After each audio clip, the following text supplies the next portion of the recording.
9 వరకు జూన్ నెలలో మేము ఫిర్యాదు చేసాము కలెక్టర్ గారికి మా రోడ్డు గురించి.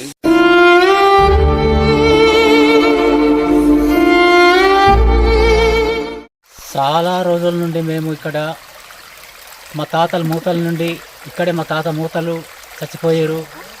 ఇలాంటి రోడ్ల నుండి మేము హాస్పిటల్కి వెళ్ళడానికి కూడా మేము వెళ్ళలేని పరిస్థితిలో మేము డోలు మూతలతోటి మేము అక్కడ హాస్పిటల్కి వెళ్ళడానికి కూడా డోలు మూతలతోటి మేము వెళ్తున్నాం బాబు.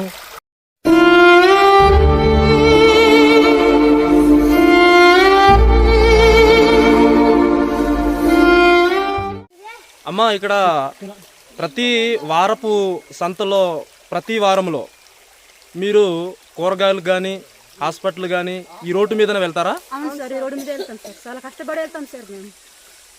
మరి వర్షం వస్తే ఈ రోడ్డు ఎలా ఉంటుంది? చాలా దారుణంగా ఉంటుంది సార్.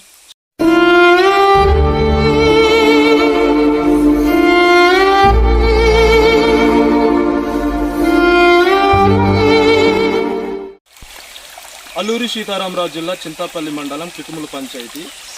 ఇది ఒక మారుమూల గ్రామము. ఈ గ్రామంలో చాలా రోజుల నుంచి గ్రామస్తులు రోడ్డు సౌకర్యం లేక అయితే బాధపడుతూ ఉన్నారు. జూన్ నెలలో నేను ఈ గ్రామానికి వచ్చి నేను గ్రామస్తులతో కూడా మాట్లాడి వీడియో తీసుకొని పేపర్ స్టేట్మెంట్ కూడా ఇవ్వడం కూడా జరిగింది.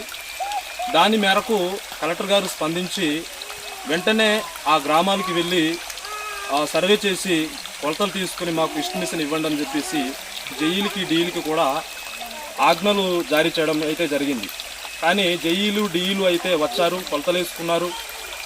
అప్పుడు ఇదిగో చేస్తాం అదిగో చేస్తాం, గవర్నమెంట్ నుంచి మళ్ళా ప్రపోజల్గా వస్తేనే మేము ఏ పనైనా ప్రారంభించడానికి అవుతుందని చెప్పేసి జేఈలు డీఈలు చెప్పారని చెప్పేసి గ్రామస్తులు అయితే చెప్పడం అయితే జరిగింది.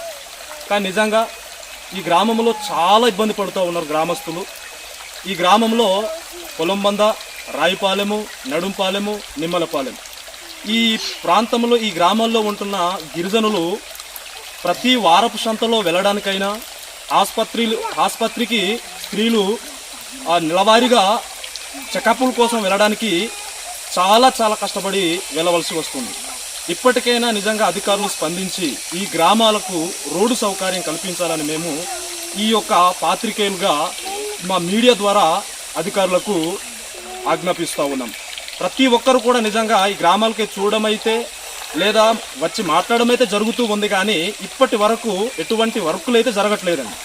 నాకు చాలా బాధ అనిపించింది, చాలా నాకు ఇబ్బంది కూడా అనిపించింది. నేను ఉదయం వచ్చేసరికి ఈ గ్రామంలో చేరుకోవడానికి చాలా ముప్పతిప్పలు పడ్డాను నేను. అలాంటిది ఎన్నో ఏళ్ళుగా ఈ ప్రాంతంలో గిరిజనులు బ్రతుకుతూ ఉన్నారు. నిజానికి ఈ గ్రామాల నుంచి లంబసింగికి వెళ్ళాలంటేనే సుమారుగా 25 కిలోమీటర్ల దూరంలో ఉంటుంది. అలాంటప్పుడు కనీసము హాస్పిటల్కి వెళ్ళాలన్నా, వారు నెలవారీ సరుకులు తెచ్చుకోవాలన్నా, నెలవారీ డిపో రైస్ తెచ్చుకోవాలని ఎంత ఇబ్బంది పడుతూ ఉన్నారో ప్రత్యేకంగా నేను చూశాను, గమనించాను. నిజంగా ఈ గ్రామాలకు ఈ ప్రజలకు తప్పనిసరిగా న్యాయం చేకూర్చాలని అధికారులకు నేను మనవి చేస్తూ ఉన్నాను.